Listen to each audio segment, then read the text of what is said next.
हाँ, previous lecture में हमारा टॉपिक था हार्मनी इन सोसाइटी। समाज में व्यवस्था की जब चर्चा करते हैं तो एक बात साफ साफ समझ में आती है कि समाज की जो छोटी इकाई है वो परिवार है, और परिवार की सबसे छोटी इकाई इंडिविजुअल है, व्यक्ति है। तो हमने देखा कि अगर व्यक्ति के स्तर पे चीजें ठीक हों, व्यक्ति के स्तर पे चीजें ठीक हों तो परिवार के स्तर पे चीजें अपने आप ठीक हो जाती हैं। The base of harmony in society is harmony in family.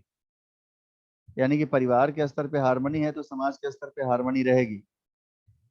और अगर and for family the base is harmony in human being. यानी कि जो आधार है व्यवस्था का, वो एक व्यक्ति के अंदर हार्मनी है। और ऑलरेडी हमने we have studied in second unit about the harmony in individual, and in third unit we have studied harmony in family, and right now we are studying harmony in the society, जिसमें हमने explore किया कि मनुष्य का लक्ष्य क्या है, desirable उसके लिए वांछनीय क्या है। तो पता चला कि जो परिवार साथ में रह रहे हैं वो सारे परिवारों में म्यूचुअल फुलफिलमेंट की फीलिंग होना ही डिजायर्ड है।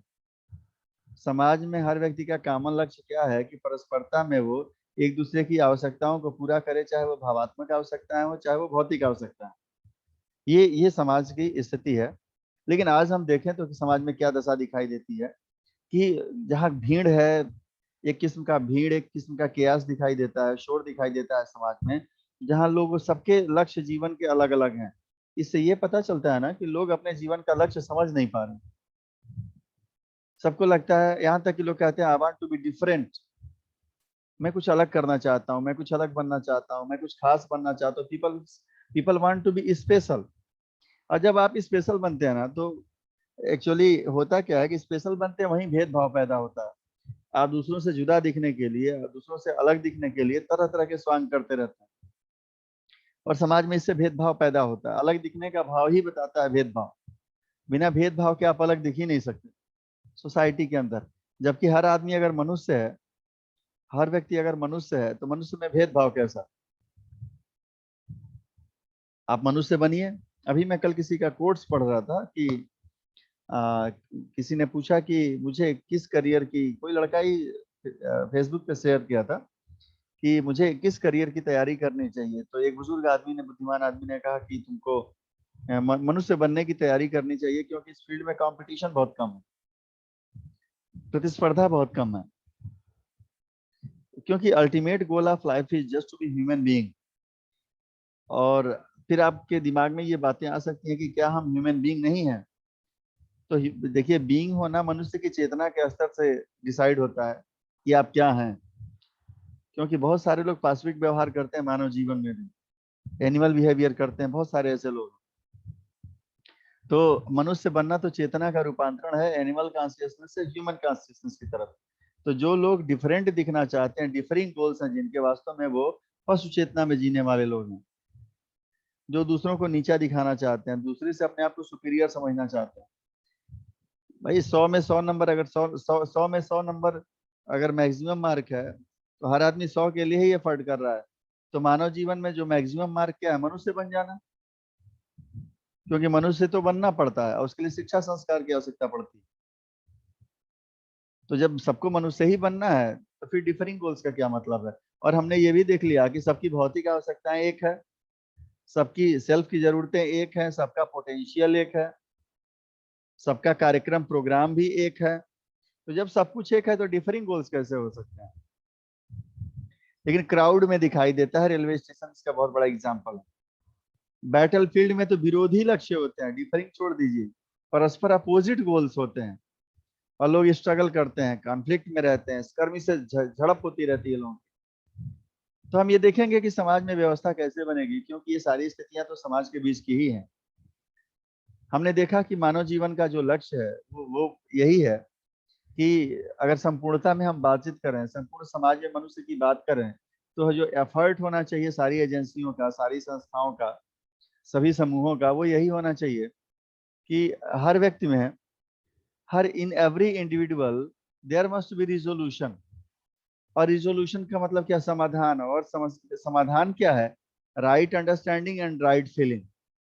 हर व्यक्ति में उसकी अपनी इच्छाओं को लेकर, अपनी डिजायर को लेकर के, अपने चाहना को लेके, जो व्यक्ति की चाहना है, जो व्यक्ति की इच्छा है, अ, चाहना, इस चाहना को लेके उसको समाधान हो जाए। सुख समृद्धि अगर उसकी चाहना है, तो ये चाहना को पूरा करने के लिए वो प्री कंडीशनिंग और सेंसेशन का उपयोग करने के बजाय सहज स्वीकृति के आधार पर अपना कार्यक्रम बनाए, अपनी इच्छाओं को पूरा करने का। क्योंकि जब तक वो सहज स्वीकृति के आधार पर नहीं बनाएगा, तब तक वो संगीत में नहीं जी पाएगा। और ये सहज स्वीकृति तब बनेगी जब आपका कार्य और आपका व्यवहार स्वयं में भी व्यवस्था बनाए रखे, परिवार में भी बनाए रखे, समाज में भी बनाए रखे और प्रकृति में भी बनाए रखे। तभी सुख समृद्धि की निरंतरता आएगी। नहीं तो सुख आता जाता रहेगा और कभी सुखी, कभी दुखी, कभी खुशी, कभी गम में आप जिंदगी गुजार देंगे। और कंटिन्यूटी ऑफ हैप्पीनेस और प्रॉस्पेरिटी का जो अल्टीमेट गोल है मनुष्य के जीवन का, ये गोल पूरा नहीं हो पाएगा। तो हर व्यक्ति में समाधान हो जाए, यानी राइट अंडरस्टैंडिंग, राइट फीलिंग आ जाए। ऑलरेडी इस पे हम लोग पहले चर्चा कर चुके हैं। और हर परिवार में, परिवार क्या, cluster of individuals, group of people, जो एक साथ रहने वाले लोग हैं परिवार के अंदर, ये सारे लोग क्या चाहते हैं? इन सबकी इच्छा रहती है कि परिवार की एक भारत में तो परिवार मनुष्य के जन्म से लेकर के मृत्यु तक की सारी व्यवस्थाओं के लिए एक एजेंसी है, इसीलिए इसको प्राथमिक कहा जाता है। उसमें व्यक्ति एक बायोलॉजिकल बीइंग के रूप में पैदा होता है और ह्यूमन ह्यूमन बीइंग में ट्रांसफॉर्म किया जाता है। तो पशु चेतना से मानव चेतना में ले जाने की सबसे बड़ी इकाई दो ही संस्थाएं हैं, एक परिवार है, एक स्कूल है। और उसमें नातेदारी और पड़ोस की भी बहुत भूमिका है। नेबरहुड, नेबरहुड कोई छोटी मोटी संस्था नहीं है। आपका पड़ोसी कैसा है, इसका आपकी परवरिश पे बहुत असर पड़ता है। आपके रिश्तेदार नातेदार कैसे हैं, फूफा के घर के लोग, बुआ के घर के लोग, मामा के घर के लोग, ये बड़ा प्रभावकारी होता है कि ये लोग कैसे हैं, और ये बड़ा प्रभाव डालते हैं। तो हर परिवार में क्या आ जाए, समृद्धि आ जाए, प्रॉस्पेरिटी आ जाए, समृद्धि आ जाए, यानी कि हर परिवार इस योग्य हो कि अपने लोगों की भौतिक आवश्यकताओं को पूरा कर पाए। ये समृद्धि है, यानी कि इंश्योर इंश्योर कर पाए availability of more than required physical facility. इस चीज को हर परिवार इंश्योर कर पाए कि जितनी भी आवश्यकता है उससे ज्यादा की व्यवस्था वो करे, ताकि कोई और भी आ जाए तो उसको भी हम खिला पिला सके। तो ये तो परिवार में आ जाए। तो आप देखेंगे कि रिजोल्यूशन इंडिविजुअल में हो गया और प्रॉस्पेरिटी के लिए फैमिली। कृषि जीवन में भी पूरा परिवार मिलकर खेतों में उद्यम करता था, उत्पादन प्रक्रिया से जुड़ता था, और जो कुछ भी होता था परिवार का भी पोषण होता था। और कृषि से जुड़े अन्य भी जो गांव के लोग होते थे, क्योंकि सबके पास जमीन नहीं थी, तो कुछ लोग जमीन में, जमीन है तो जमीन में वो जमींदार हैं, चाहे थोड़ी जमीन हो, ज्यादा जमीन हो, बहुत ज्यादा जमीन ना भी हो। जो भूमिहीन लोग हैं वो सर्विस सेक्टर के लोग हैं। आज भी शहर में देख सकते हैं कि बहुत सारे बड़े बड़े अधिकारी मिल जाएंगे, बहुत बड़ा बंगला दिखेगा, लेकिन जमीनें खेती के लिए उनके पास नहीं है और वो खेती करते भी नहीं। तो वो सर्विस सेक्टर के लोग हैं। आज हिंदुस्तान के अंदर जो एम्प्लॉयमेंट मिला है सबसे ज्यादा, वो उद्योगों और कृषि से कहीं ज्यादा तो सर्विस सेक्टर में, सेवा क्षेत्र में है। ये एक बहुत बड़ा एरिया निकल के आया। चाहे वो इंजीनियरिंग सेवाएं हो, चाहे चिकित्सकीय सेवाएं हो, चाहे क्लरिकल ग्रेड हो, या प्राइवेट हायरार्की में, प्राइवेट इंडस्ट्रीज की हायरार्की में मैनेजर डायरेक्टर से लेकर के नीचे तक, सेवा क्षेत्र का एक बहुत बड़ा स्कोप है। और इसने इसने हम लोग औद्योगिक समाजों की बात करते थे, लेकिन अब तो एक सेवा समाज भी है एक तरीके का। सर्विस सेक्टर कितना डेवलप हो गया है आप देख सकते हैं, और इसने बहुत सारे लोगों को इंगेज किया हुआ है समाज के अंदर। तो क्या है कि परिवार में प्रयास यही होना है कि परिवार जो है वो उत्पादन प्रक्रिया से जुड़े और समृद्धि के भाव में रहे। यानी कि उसका कुल आर्थिक उत्पादन का अर्थ क्या हो सकता है? अधिकतम तीन क्षेत्र में आर्थिक उत्पादन आप इस्तेमाल करते हैं। एक, जो भी काम करेंगे आप, वो आपके बॉडी के नरिशमेंट के अर्थ में होगा, पोषण के अर्थ में होगा। दूसरी जो आपकी एक्टिविटी आर्थिक होगी, वो शरीर की सुरक्षा के अर्थ में होगी, चाहे घर बनाइए, चाहे कपड़ा खरीदिए, चाहे जूते खरीदिए, चप्पल खरीदिए, जो भी करिए। और यही आप चलिए, आप पाउडर भी खरीद के लेके आए। अब पाउडर क्या है? वो श्रृंगार है, और श्रृंगार के अर्थ में है। अगर उसके लिए परेशान है, तो श्रृंगार क्या पैदा करेगा? सौंदर्य पैदा करेगा। कैसा सौंदर्य पैदा करेगा? इंद्रियजन्य सौंदर्य पैदा करेगा। क्योंकि कोई भी श्रृंगार कंटिन्यूटी आप ब्यूटी नहीं दे सकता। कोई भी क्रीम लगा लीजिए, वो सौंदर्य की निरंतरता नहीं दे सकता। जब खुद शरीर में सौंदर्य की निरंतरता नहीं है, एक बच्चा बहुत सुंदर होता है, बड़ा होता है, सुंदर लगता है, स्मार्ट लगता है, लेकिन एक उम्र के बाद उसकी बॉडी डीके करने लगती है, डिसऑर्गेनाइज होने लगती है, क्योंकि मटेरियल का ये गुण है। कि वो ऑर्गेनाइज होगा डिसऑर्गेनाइज होगा, संगठित होगा विघटित होगा, तो विघटित होने लगता है। तो आप जो पाउडर वाउडर आप ऐसी चीजों में अगर आप पड़े हुए हैं, बजाय अपने शरीर को स्वस्थ रखने के, आप सेंसेशन की वजह से शरीर को बहुत ज्यादा डेकोरेट करने में लगे हैं, तो उससे आपको सुख तो नहीं मिलना है। वो क्षणिक उत्तेजना मिलेगी, एक्साइटमेंट मिलेगा, and excitement is not happiness. उत्तेजना सुख नहीं है। और आप जानते हैं कि एक्साइटमेंट परमानेंट नहीं होता, वो बहुत टेम्पोरेरी होता है अपने स्वभाव में। तो इसीलिए हर परिवार में समृद्धि का भाव आ जाए, हर परिवार के पास यह क्षमता है कि वो हो कि वो अपने सदस्यों का पोषण कर पाए, अपने सदस्यों के शरीर की सुरक्षा कर पाए, अपने जो फैमिली मेंबर्स हैं वो उन फैमिली मेंबर्स के बॉडी को राइट यूटिलाइजेशन कर पाए, तो इसके लिए उनके पास वाहन व्हीकल्स की व्यवस्था हो। तो ये परिवार के स्तर पे हो गया, जो दूसरा जीवन का स्तर है। तीसरा समाज है। सोसाइटी के लेवल पे क्या होना चाहिए? अभय होना चाहिए, यानी कि ट्रस्ट होना चाहिए, फियरलेसनेस होनी चाहिए। ट्रस्ट का मतलब क्या होता है? हमने आपको बताया था कि ट्रस्ट का मतलब होता है ये कि मैं दूसरे का हित चाहता हूं और दूसरा मेरा हित चाहता है, ऐसा एश्योरेंस हो जाए, ऐसी सहज स्वीकृति बन जाए कि समाज में चाहे वो आतंकवादी ही क्यों ना हो, आपको ये हो जाए कि वो जो आतंकवादी है ना, वो भी मेरा हित ही चाहता है।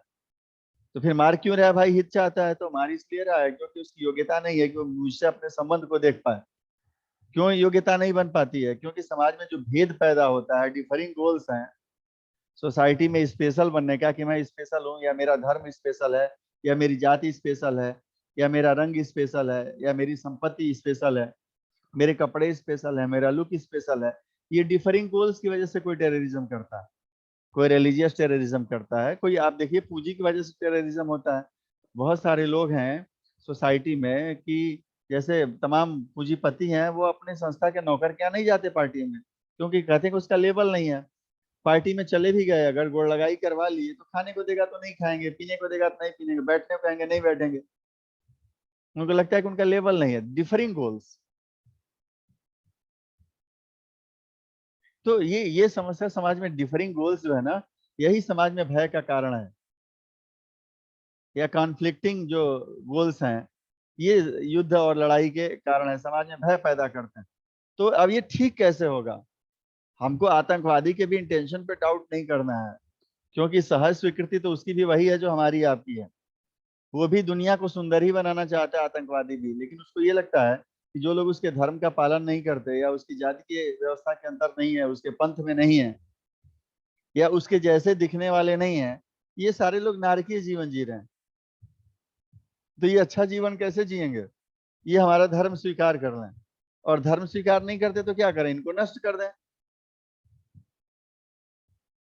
तो नष्ट कर देंगे तो फिर ये हमारे धर्म में पैदा हो जाएंगे।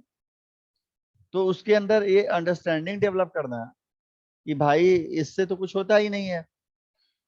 अगर अगर आपके धर्म में सारे लोग सुखी हों, आपके धर्म में सारे लोग समृद्ध हों, आपके धर्म में चोरी बलात्कार की घटनाएं ना होती हों, शोषण की घटनाएं ना होती हों, दरिद्रता ना हो, भेदभाव ना हो, ऊंच नीच ना हो, तो एक बार हम सोचें कि वो जो भी प्रैक्टिस आपकी है, रिलीजियस प्रैक्टिस, उसको एक्सेप्ट कर लें।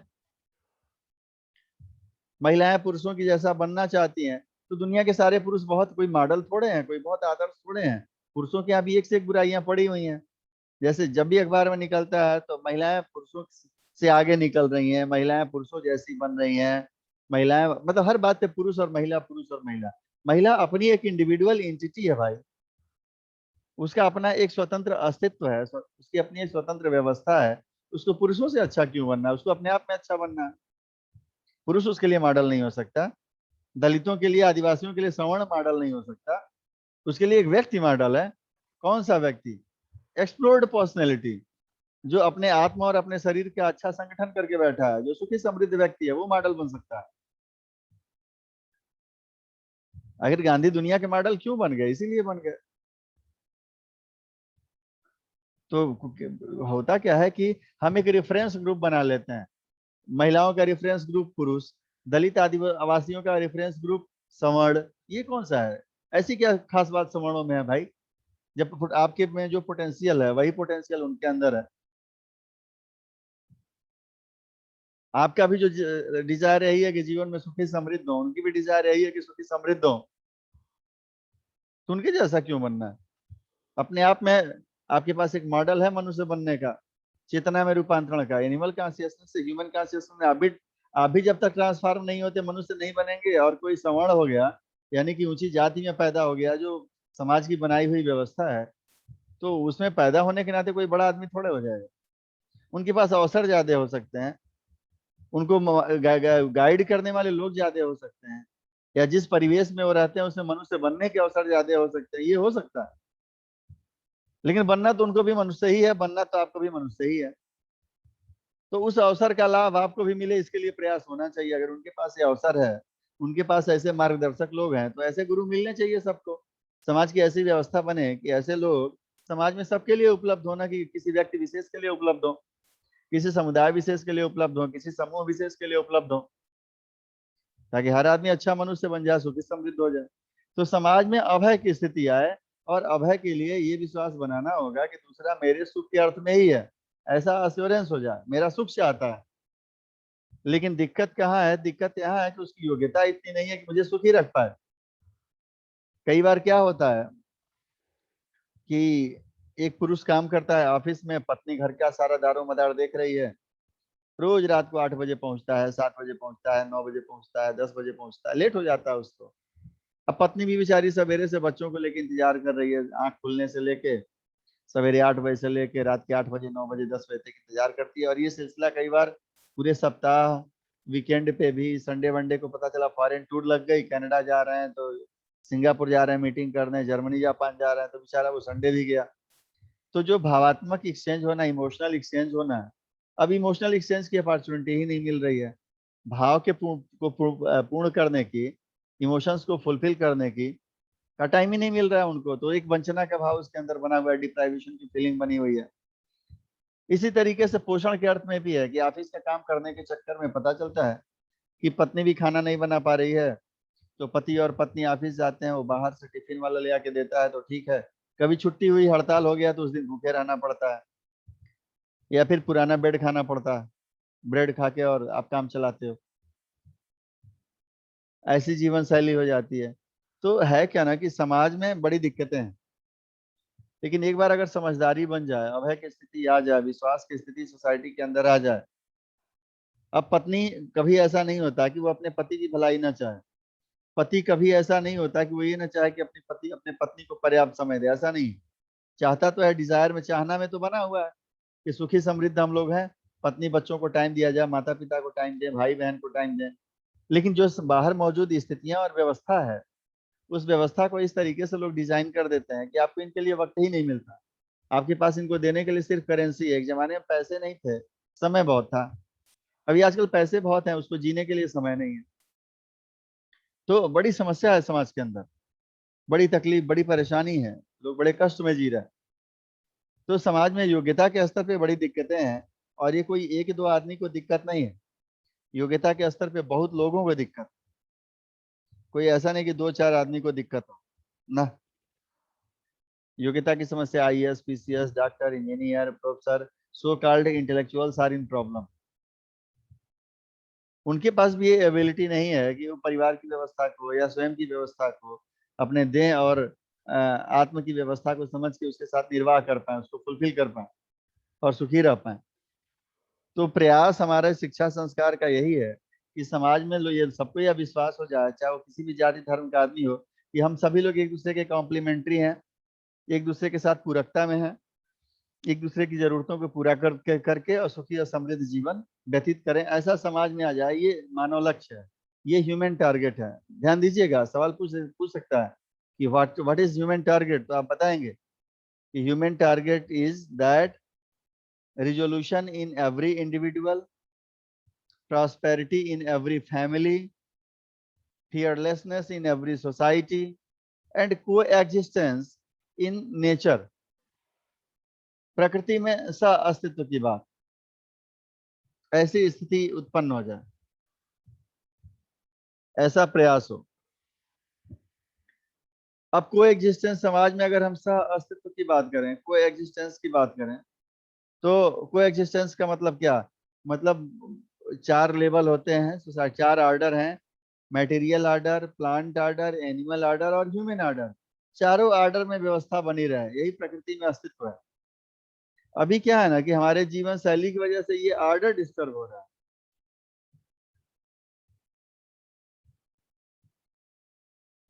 ये ऑर्डर जो है डिस्टर्ब हो रहा है लगातार। तो यह एक बड़ी समस्या है।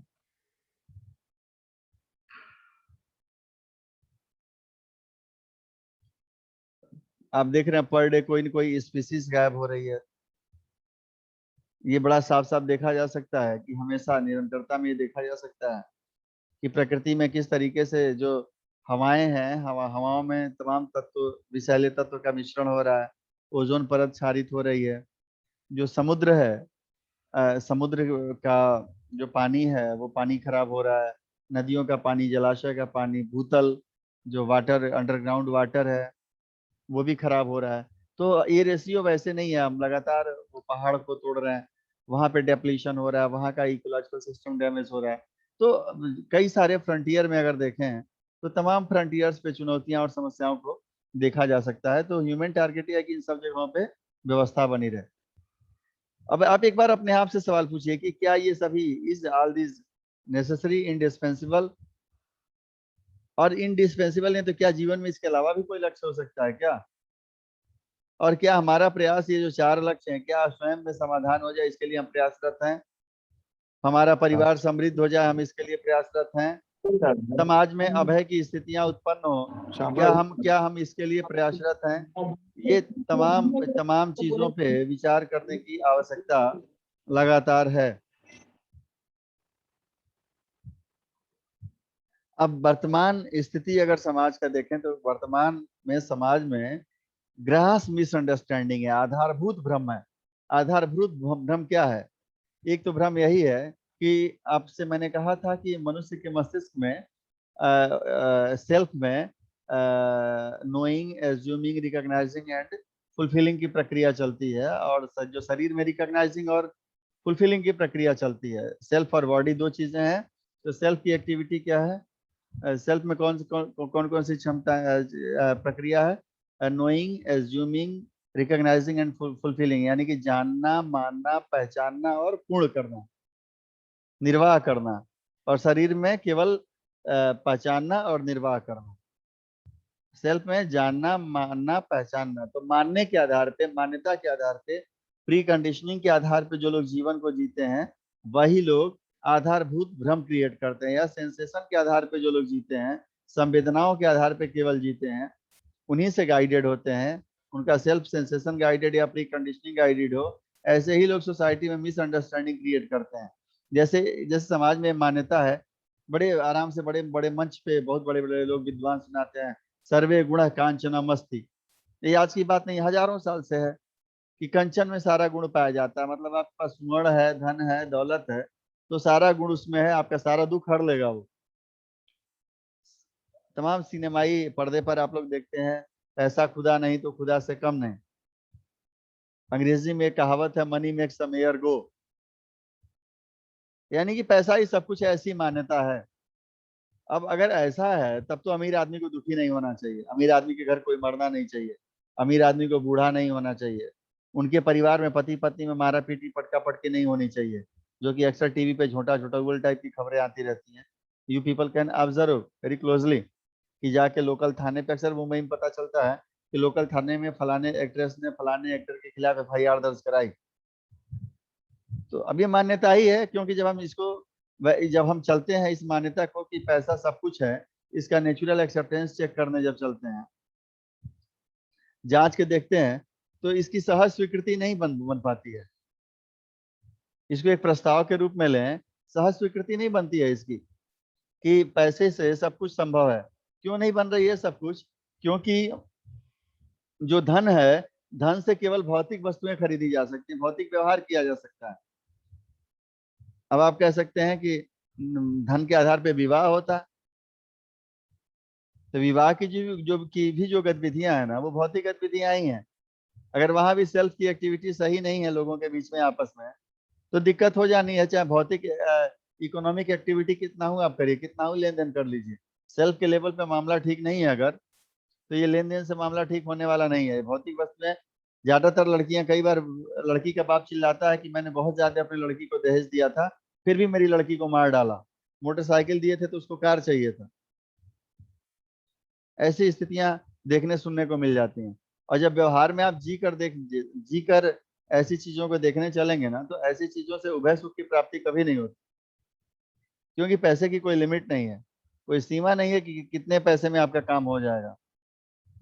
तो व्यक्ति में कि जो अगर मान्यताएं हैं, तो मान्यताओं से समाज एकदम हमेशा संघर्ष की स्थिति में रहेगा। मान्यताएं, जो भी व्यक्ति मान्यताओं के आधार पर जीता है या सेंसेशन के आधार पर जीता है, न कि सह स्वीकृति के आधार पर, उसमें क्या पाया जाता है? कोई हो, आपके माता हो सकते हैं, पिता हो सकते हैं, टीचर हो सकते हैं, समाज का कोई व्यक्ति हो सकता है, आप खुद भी हो सकते हैं, आप में मैडनेस फॉर कंजम्पशन पाया जाएगा।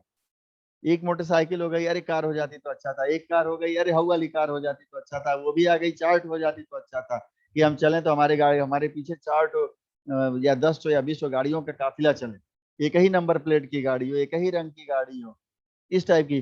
तो मैडनेस फॉर कंजम्पशन, एक शर्ट है, 2 शर्ट है, 4 शर्ट है, फिर भी पेट नहीं भर रहा है। गिनाने लगते हैं, तमाम बड़े बड़े एक्टर गिनाते हैं कि उनके ड्रॉर में इतने हजार जूते हैं, इतने हजार स्वेटर हैं, इतने टी शर्ट हैं, इतने जैकेट हैं, ब्लेजर हैं, पूरा घर को दुकान बना के रखा हुआ है। ये मैडनेस फॉर कंजम्पशन ही है। क्यों? क्योंकि उतने सारे कपड़े आप शरीर की सुरक्षा के लिए लिए, बहुत एक्सेस है, बहुत ज्यादा है, वो उतना आप कंज्यूम ही नहीं कर पाएंगे अपनी पूरी जिंदगी में। लेकिन मैडनेस है तो आप इकट्ठा कर रहे हैं, एक तरह का सनकीपन है। मैडनेस फॉर प्रॉफिट, लाभ कमाने का, दुकानदार लगातार ग्राहकों का शोषण करने में लगा हुआ है। ये आपने लॉकडाउन में देख लिया कि मैडनेस फॉर प्रॉफिट क्या होती है, चाहे वो डॉक्टर हो, ऑक्सीजन का इश्यू हो, सरकारी कर्मचारी अधिकारी हैं, उनके अंदर आपने देखा ही है। क्यों? क्योंकि ये मान्यता के आधार पर जीते हैं कि अगर पैसा रहेगा। मैं अभी आपको बताऊं, एक दिल्ली की एक लड़की से बात कर रहा था, वो आईटीएम की 2004 बैच की स्टूडेंट है। ये जो राजीव रंजन त्रिपाठी हैं, पढ़ाते हैं कंप्यूटर साइंस में, तो सर की बैचमेट है वो। तो उससे मेरी बात हो रही थी, तो उसने वो कोई बिजनेस डाल ली है और काफी पैसा कमा रही है। वो फेसबुक पे मेरी दोस्त बनी थे। तो क्या हुआ कि वो बता रही थी कि हमने उसको बताया कि उस पैसे का, जैसे ह्यूमन वैल्यू आप लोगों को बता रहे हैं, ऐसे बताया, कुछ चर्चा किया। कहा नहीं sir, I am not agree with you. और पैसे ना हो तो देखिए, 12-12, 13-13 लाख रुपए, 20-20 लाख रुपए लोगों ने एम्स में, अरे वहां पे मेदांता में जमा किया, और ये वो। तो अगर पैसे ना हो तो इंसान नहीं बच सकता, जिनके पास पैसे थे बच गए। तो हमने पूछा, भाई क्या जिनके पास पैसे थे वो मरे नहीं क्या? मैंने तो देखा जो पैसे वाले थे वही मरे, और उनकी जिंदगी नहीं बचाई जा सकी। बहुत सारे बिना पैसे वालों को आ, दिक्कत हुई, तो बिना पैसे वालों ने अपने साधारण उपचार से अपने आप को ठीक कर लिया। तो कहीं नहीं सर, मेरा मानना है कि पैसे खूब कमाना चाहिए, और पैसे से ही जिंदगी बेहतर बनाई जा सकती है। तो मैडनेस फॉर प्रॉफिट सोसाइटी के अंदर है, मैडनेस फॉर सेंसुअस प्लेजर है। अगर सेंसुअस प्लेजर की बात नहीं होती, तो पत्नियां लोग नहीं बदलते, समाज में व्यभिचार नहीं होता, अकेले 72,000 बार बालाएं बंबई में हैं, लड़कियां हैं वो शराब परोसती हैं, वो नाचती गाती हैं, और बेचारी वो सामान्य घरों की लड़कियां अपनी जरूरतें पूरी करने के लिए लोग उनके साथ खराब व्यवहार करते हैं, कई बार शराब उठा के चेहरे पे फेंक देते हैं, लोग बहुत गलत तरीके से उनको इनवाइटिंग लैंग्वेज में बात करते हैं। तो ये मैडनेस फॉर सेंसुअस प्लेजर है। ये सब मान्यता के ही आधार पे है, क्योंकि चार्वाक फिलॉसफी है, ईट ड्रिंक मेक मैरी, ऋणम कृत्वा घृतम पिबेत, कर्जा लो घी पियो। मतलब यही सुख है, घी पीना ही जैसे सुख हो, उसमें स्वास्थ्य का कोई लेना देना नहीं है, घी पियो क्योंकि तुमको मजा आ रहा है। अब सेंसुअस प्लेजर में ही रहना, ये तो पशु वृत्ति ही है, उसी को सब कुछ मान के अपने जीवन की तमाम गतिविधियों को उसी को केंद्र में लेके सब कुछ करना। मैंने गोरखपुर में बहुत सारे ऐसे व्यापारियों को मैं जानता हूँ, जिन्होंने मैडनेस फॉर सेंसुअस प्लेजर के चक्कर में अपने बाप दादाओं की बहुत बड़ी बड़ी दुकानें गंवा दी, बहुत बड़ी बड़ी दुकानें गंवा दिया उन लोगों ने, केवल देह व्यापार और इसमें ऐसी चीजों के पागलपन में। तो समाज में ये आप देख सकते हैं, अपने चारों तरफ आप चेक करके देखिए कि मान्यता के आधार पर जीने वाले परिवारों में, चाहे अपना घर हो या दूसरे का घर हो या समाज हो या अखबारों की रिपोर्ट हो, आप उनकी स्थिति क्या है, पूरी दुनिया की स्थिति देखिए, युद्ध के मुहाने पे है पूरी दुनिया। कोई भी देश दूसरे देश को लूटना चाहता है, खसोटना चाहता है। अंतर्राष्ट्रीय स्तर पे स्वीकृत देह व्यापार है। मैडनेस फॉर सेंसुअस प्लेजर का आलम यह है कि गोवा के बीच पे बहुत छोटे छोटे बच्चे देह व्यापार में, मेल चाइल्ड, फीमेल चाइल्ड नहीं, मेल चाइल्ड वहां पे इन्वॉल्व रहते हैं, और दुनिया भर के वो गे और लेस्बियन ये सब पहुंचे रहते हैं वहां पे, और गवर्नमेंट ऑफ इंडिया को ये बात पता है, लेकिन बैन क्यों नहीं करती है? क्योंकि विदेशी मुद्रा आता है, क्योंकि डॉलर रहता है। ये इंडिया टुडे की रिपोर्ट है, अपनी तरफ से हम नहीं कह रहे। हमने 12-13 साल पहले इंडिया टुडे में ये रिपोर्ट पढ़ी थी, 2006-7 के आसपास। That is the condition. तो ये मैडनेस फॉर सेंसुअस प्लेजर है, पशु चेतना में जी रहे हैं। और जब इस तरीके से आप जीते हैं तो किसी भी तरीके